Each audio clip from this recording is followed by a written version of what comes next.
The air feels different, doesn't it? Heavy charged, like the silence right before a storm tears the sky apart. People pretend they don't feel it. They bury their heads in their little routines, but deep down they know. Something is moving, something big, something that won't wait for anyone to be ready. Tonight isn't just another night. It's the kind of night that tests you, the kind that flips everything upside down. And if you're not prepared, if you're not awake, it'll crush you before you even realize what hit you. Anticipation sharpens the senses. It's funny how the body reacts when something is about to happen. Your heart ticks faster, your breath grows shorter, your eyes dart around like they're searching for something you can't quite name. That isn't fear. It's awareness. That's the body screaming, "Wake up." The problem is, most people confuse anticipation with panic. They feel the tension, the build-up, and instead of letting it sharpen them, they drown in it. They let the pressure turn them soft instead of steel. You see, anticipation isn't the enemy.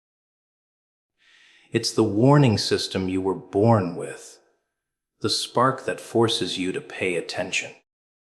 It strips away the dullness of routine and makes everything vivid. Have you noticed that? When something massive is coming, suddenly the world looks clearer. The details pop. Every sound feels louder. Every second stretches longer. That's anticipation pulling you into the present, forcing you to stop drifting and actually AC.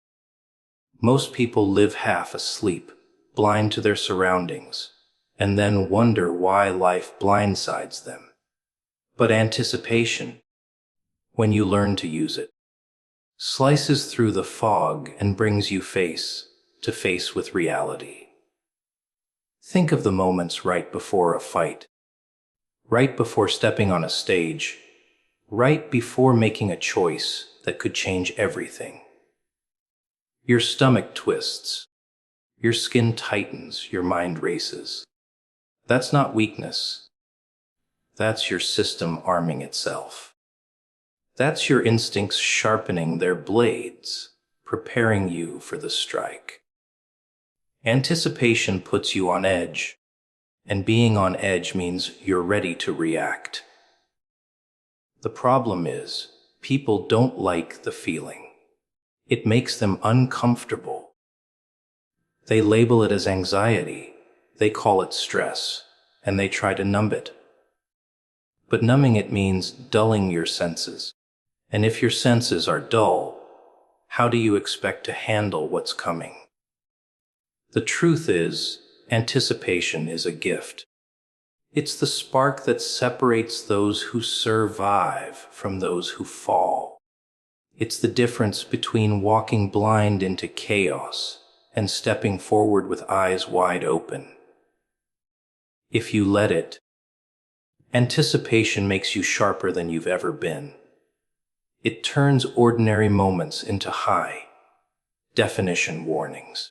It lets you see the cracks, feel the shifts, hear the whispers others miss. And in a world where everything can change in an instant, being alert is the only advantage that matters. But most people waste it. Instead of leaning into the sharpened senses, they try to run from them. They drown the feeling with distractions, with noise, with excuses. They mistake the signal for the problem. They don't realize the tightening in their chest, the quickening of their pulse.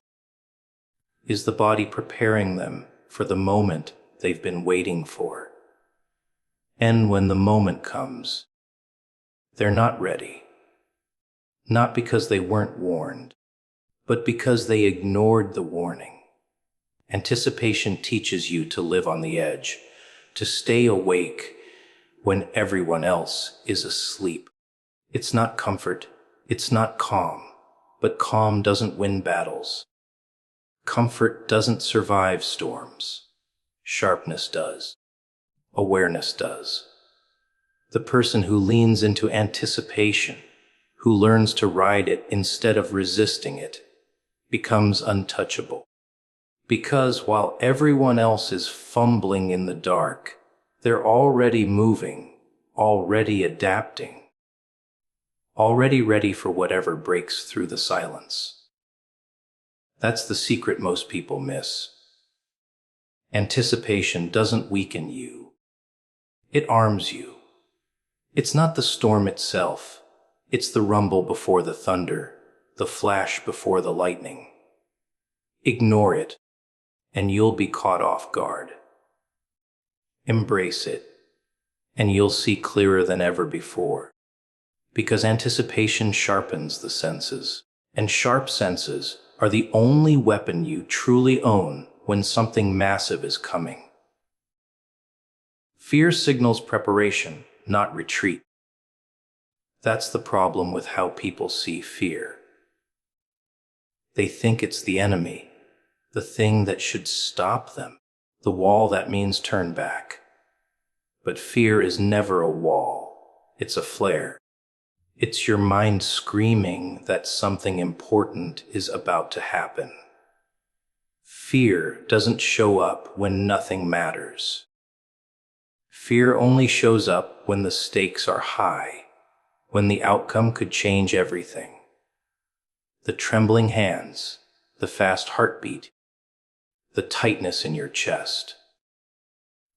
That's not your body betraying you. That's your body waking you up, sharpening you, telling you to get ready. The tragedy is most people misread it. They feel fear and immediately collapse into themselves. They hide, they stall, they run, convincing themselves that fear is a sign to quit. But fear doesn't mean stop. It means pay attention. It means the moment is bigger than you thought, and you need to step into it with everything you've got. Without fear, you'd drift through life half asleep, never truly awake when it mattered most. Fear is the spark that makes you realize something is at stake, that the next move you make actually counts. Think about it. Before the first punch in a fight, before the first word in a speech, before the first step into the unknown, fear is there. And it feels like it's trying to break you, but it's not. It's loading the system. It's pumping adrenaline into your veins, making your muscles faster, your vision sharper, your senses alive. Nature designed fear to prepare you, not destroy you. The mistake is in thinking the rush is an obstacle, when it's actually fuel. That burning in your chest, that fire in your nerves, it's the energy you need to face what's coming. But people numb it. They call fear weakness. They hide it, they bury it. And in doing so, they throw away their weapon, because fear, raw and untamed, is power. It's the proof you're stepping into something real. No one feels fear when they're safe, when they're stuck, when nothing matters.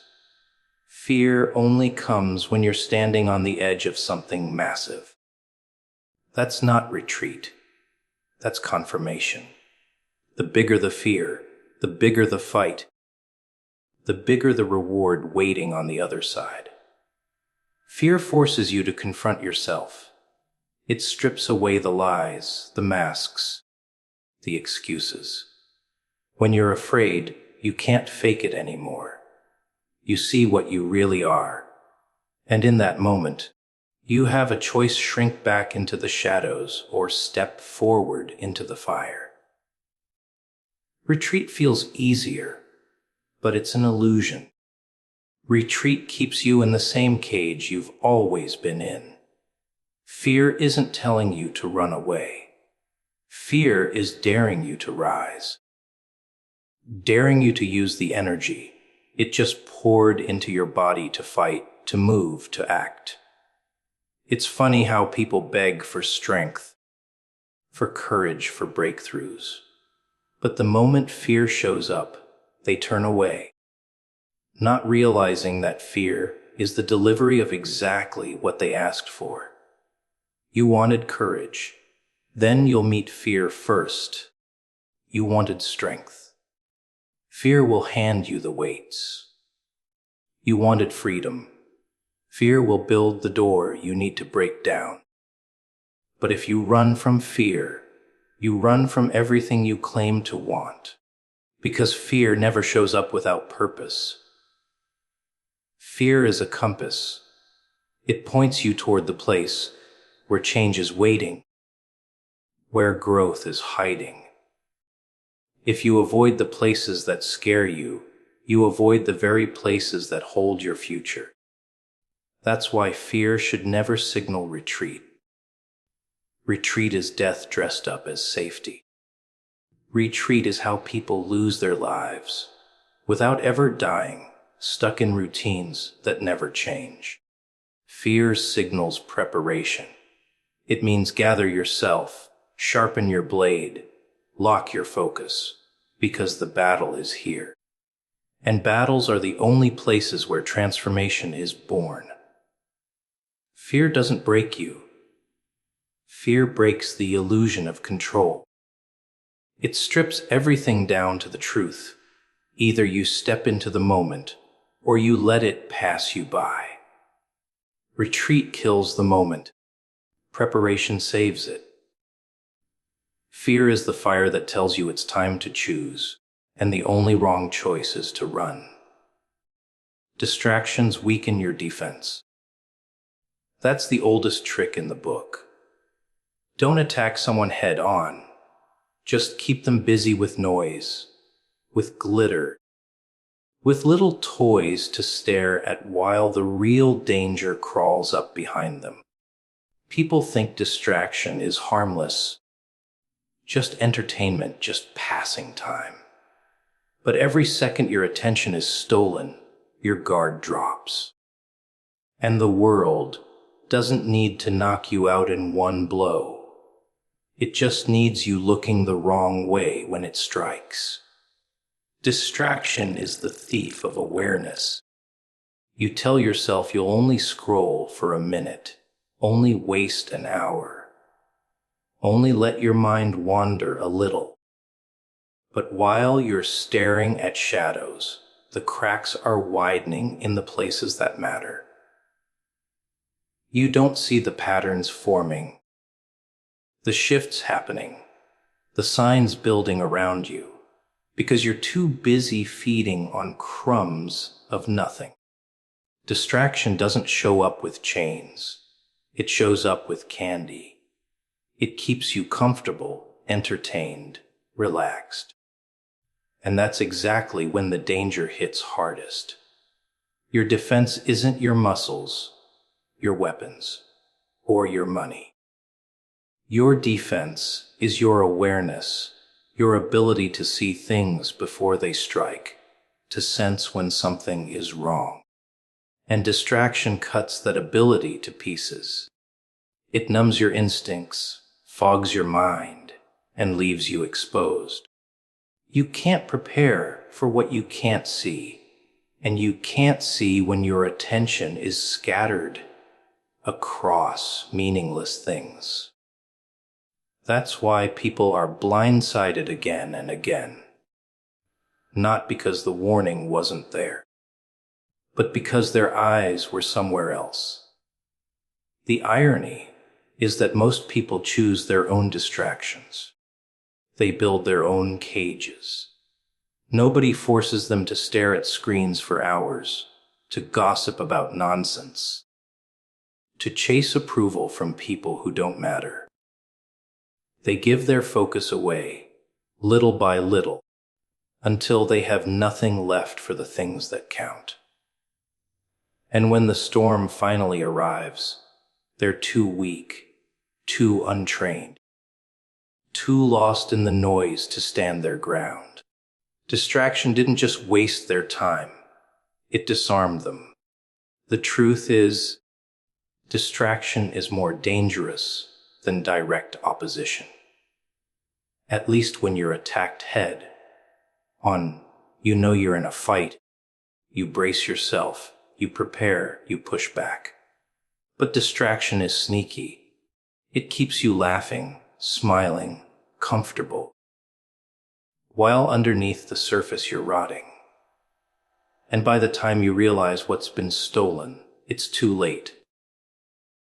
Your energy, your focus, your sharpness, all gone. And without those, even the smallest storm can knock you flat. Look at history, at war, at battles lost. Distraction was always the silent weapon. While the enemy celebrated, drank, and played, their walls fell. While the guards were laughing, the gates opened. The same pattern plays out in life today. You lose not because you were weak, but because you were distracted when strength was needed. You thought you had time, thought you could relax, thought you could come back later and rebuild. But distraction doesn't just cost minutes.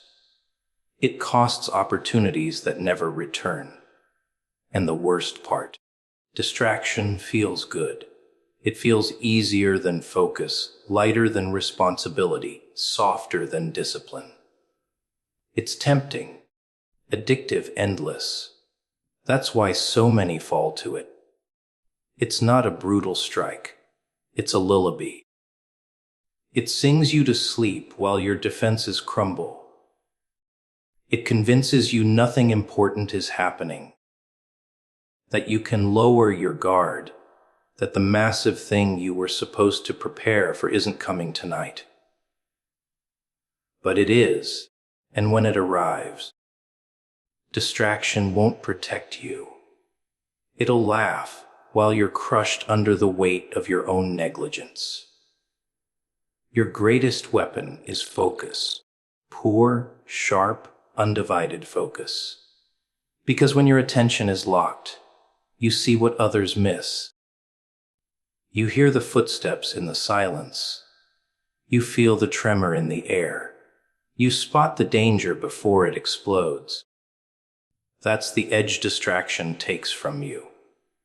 It doesn't kill you directly. It just makes sure you don't notice the knife until it's already pressed against your throat. Read the silence. It speaks louder than noise. Most people can't stand silence. They fill it with chatter, with music, with endless noise, because silence scares them. They think it means emptiness, absence, nothingness. But silence is never empty.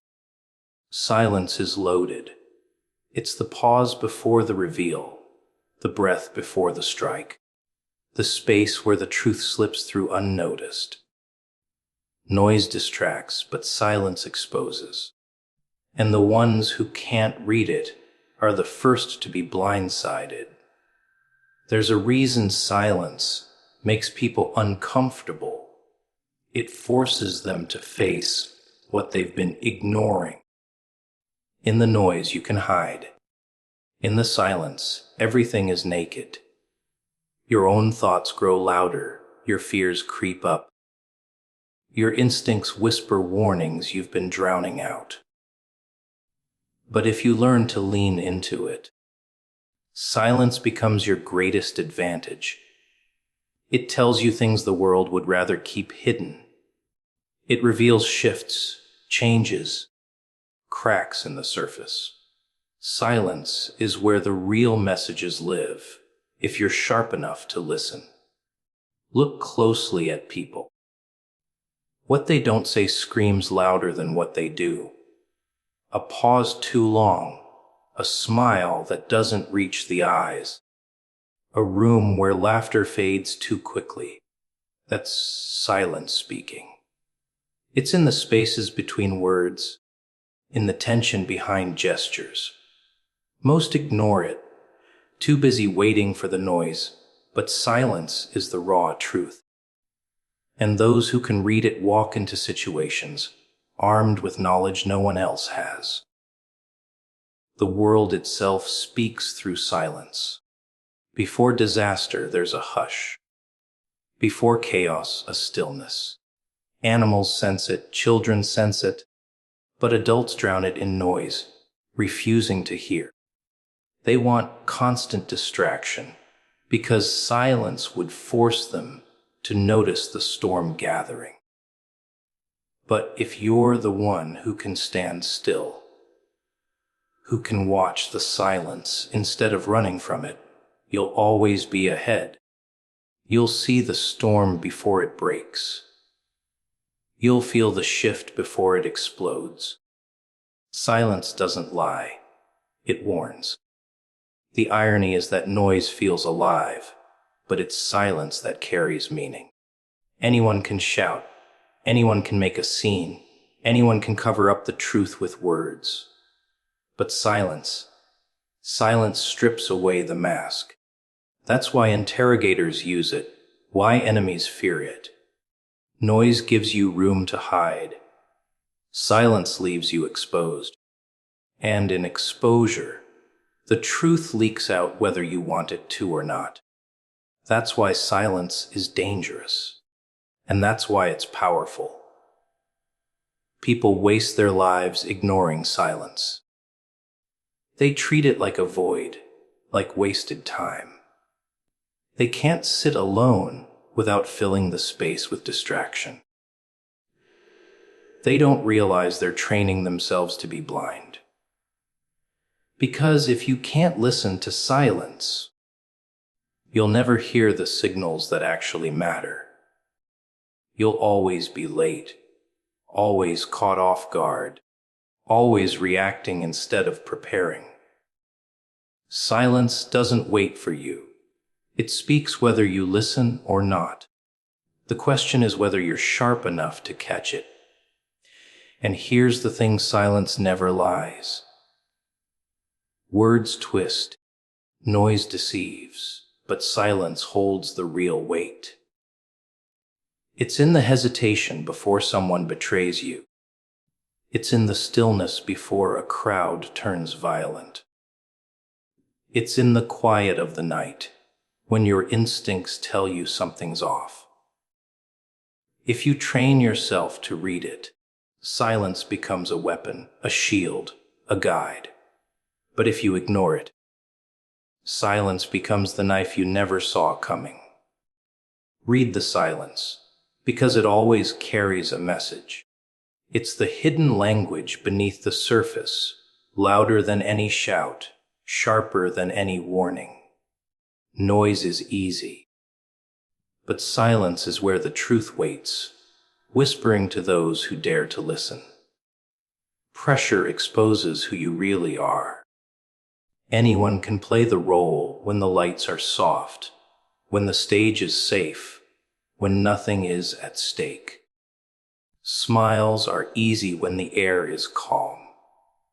Confidence is cheap when no one's watching. But when the weight comes crashing down, when the walls close in, when time runs out and the noise grows louder, that's when the mask cracks. That's when the act burns away. Pressure doesn't create character. It reveals it. It peels off the layers you've been hiding behind and shows the raw thing underneath. Most people don't like to admit that. They want to believe they're strong, unshakable, built for the storm, and maybe they even convince themselves of it until the storm hits. Then suddenly, the cracks show. The excuses come out. The panic rises. They realize the version of themselves they've been clinging to only existed in theory, never in practice. Pressure doesn't give you time to pretend. It doesn't care about your stories. It strips you bare and forces the truth to the surface. That's why pressure feels like fire. It burns away illusions. The bravado, the false confidence, the empty talk, it all melts under heat. What's left is what you really are. Some discover steel underneath. Others discover dust. But either way, the truth comes out. That's why pressure is terrifying. Because it doesn't ask permission. It doesn't let you stay comfortable. It doesn't let you control the timing. It simply arrives uninvited and says, "Show me who you are." And here's the twisted beauty of it. Pressure is the fairest judge. It doesn't care about your background, your excuses, your pretty little image. It only cares about the reality of what you do when the weight is on your chest. You can talk for years about being disciplined, about being tough, about being ready. But when the moment comes and the heat rises, the truth shows instantly. You can't fake composure when your heart's racing and your mind's collapsing. Pressure doesn't let you. That's why it's dangerous to avoid pressure. People run from it, hide from it, build their lives around avoiding hard things. They think they're keeping themselves safe, but really, they're just protecting the lie. Because eventually, pressure always comes. It may not be today, it may not be tomorrow, but one night the weight will land, and the person you really are will be dragged into the light. If you've been hiding behind comfort and pretending, you'll break. If you've been sharpening yourself in the shadows, you'll rise. Either way, pressure will expose you. Think of the ones who thrive when everything collapses. They're not fearless. They feel the same panic, the same doubt. But they've trained themselves not to run from pressure. They've faced it before, again and again, until the fire no longer blinds them. They don't escape it. They embrace it because they know it's the one place where truth is undeniable. And when truth is undeniable, there's no room for weakness, no space for masks. That's where growth happens, in the raw reality pressure forces you to face. Pressure is a mirror, but it doesn't show you the version of yourself you want to see. It shows you the version that actually exists. If you're fragile, it will expose it. If you're strong, it will prove it. If you're half asleep, it will wake you up. That's why some people fear pressure more than death. Because they're terrified of meeting themselves without the lies. And that's exactly what pressure forces you to do. The truth is, pressure isn't the enemy. It's the test. It's the reveal. It's the raw stage where you find out whether your strength is real or just painted on. And when it comes, it doesn't whisper. It doesn't wait. It doesn't give you time to prepare. It simply presses down and says, "Now we see the truth."